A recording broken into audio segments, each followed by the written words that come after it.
इयम् आकाशवाणी। सम्प्रति वार्ताः श्रूयन्ताम्। प्रवाचिका मुदिता वेतालः।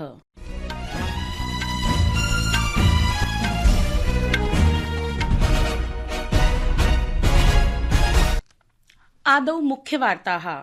भारतम् अर्जेंटीना देशौ सामरिक सहभागिताम् इतोपधिकं सुदृढं कर्तुं व्यापाररक्षां च समेत्य विविध क्षेत्रेषु सहकार्यं संवर्धनाय सहमतौ स्तः।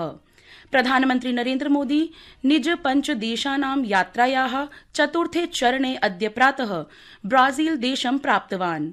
ब्रिक्स शिखर सम्मेलनस्य 17 संस्करणे भागग्रहणाय अद्य प्रातः कालादेव हिमाचल प्रदेशस्य अधिकांश भागेषु प्रचण्डवृष्टिः जायमानास्ति।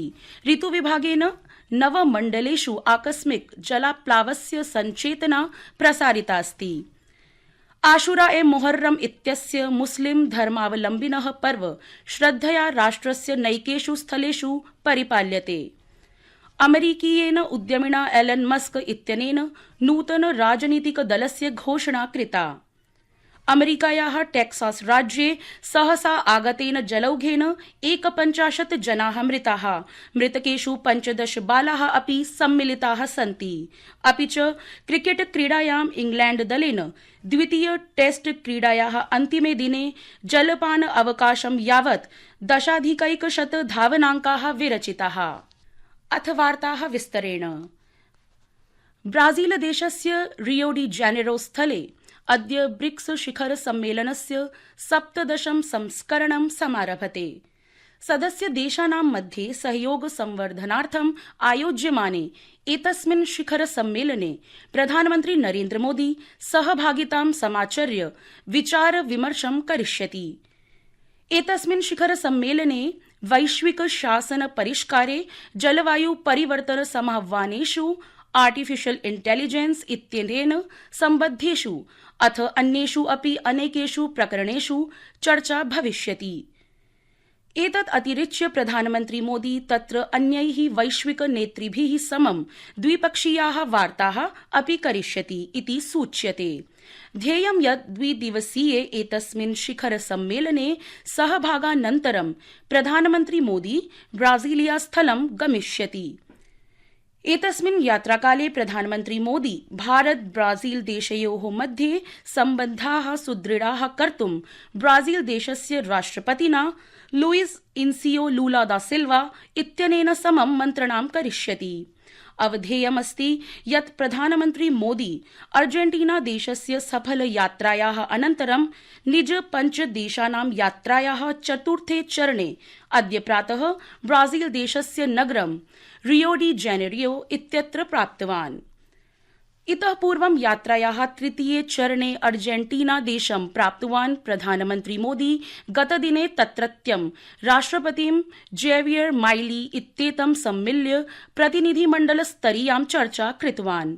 अत्र चर्चायां द्विपक्षीय सम्बन्धगतेषु अनेकेषु अपि प्रकरणेषु चर्चा समाचारिता। तावत् ब्यूनस आयर्स इति स्थलात् गमनात् प्राक् प्रधानमन्त्री मोदी तत्र महात्मा गान्धेः अथ गुरुदेवस्य रवीन्द्रनाथ टैगोर वर्यस्य प्रतिमयोः पुष्पाञ्जलिम् अपि अर्पितवान् आसीत्। केन्द्रीय गृह सहकारिता मन्त्री अमित शाहः देशस्य आर्थिक विकासं संवर्धयितुं सहकारी संस्थानां महत्वपूर्ण भूमिका विषये बलं प्रदत्तवान्।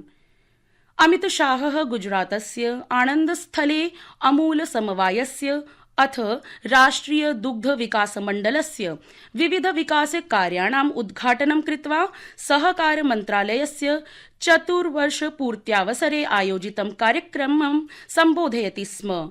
एतस्मिन् अवसरे अमित शाहः प्रख्यातस्य विचारकस्य अथ शिक्षाविदः डॉक्टर श्यामा प्रसाद मुखर्जी वर्यस्य जयन्तीम् उपलक्ष्य तस्मै श्रद्धांजलिमपि समर्पितवान्।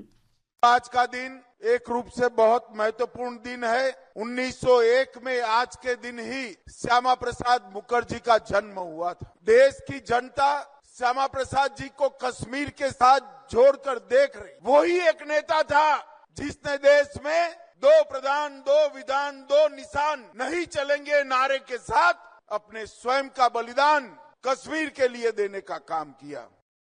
लोकसभा अध्यक्षः ओम बिरला, केन्द्रीय मन्त्री, भारतीय जनता पार्टीति दलस्य राष्ट्रिय अध्यक्षः जगत प्रकाश नड्डा, राज्यसभायाः उपसभापतिः हरिवंश नारायण सिंहः, अन्य नेतारश्च संविधान सदनस्य केन्द्रीय कक्षे भारतीय जनसंघस्य संस्थापकस्य डॉ श्यामा प्रसाद मुखर्जी इत्यस्य 25-तमैकशततम जयन्त्यवसरे तस्मै पुष्पाञ्जलिः अर्पितः।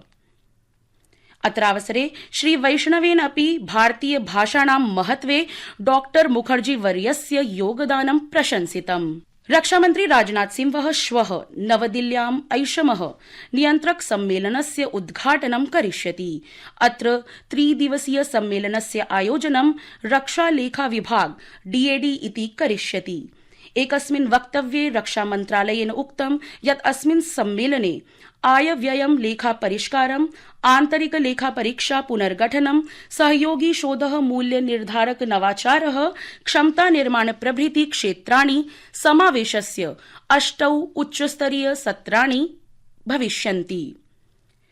संस्कृतवार्तायाः संस्करणमिदम् इदानीम् आकाशवाणीतः प्रसार्यते। सममेव अयं कार्यक्रमः आकाशवाण्याः www.newsonair.gov.in वेबसाइट इत्यत्र अथ news on AIR mobile app इत्यत्र अपि उपलब्धो भविष्यति।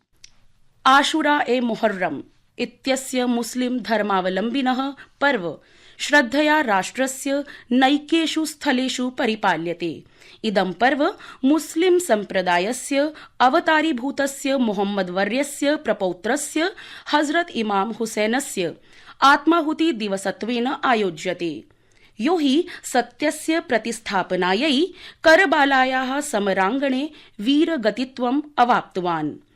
एतस्मिन् आयोजने मुस्लिम धर्मावलम्बिनः विशेषतः शिया सम्प्रदायिकाः ताजिया इत्याख्यया सुसज्जितया यात्रया सह बलिदानं स्मरं ददञ्च अस्य पर्वणः पालनं कुर्वन्ति।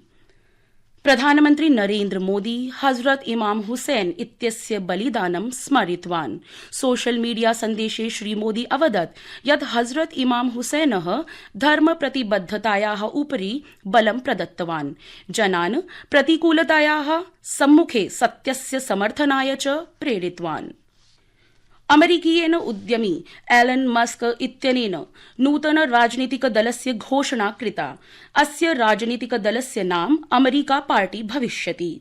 अस्योद्देश्यं रिपब्लिकन अथ डेमोक्रेट पार्टी दलाभ्यां समाह्वान प्रदानं वर्तते।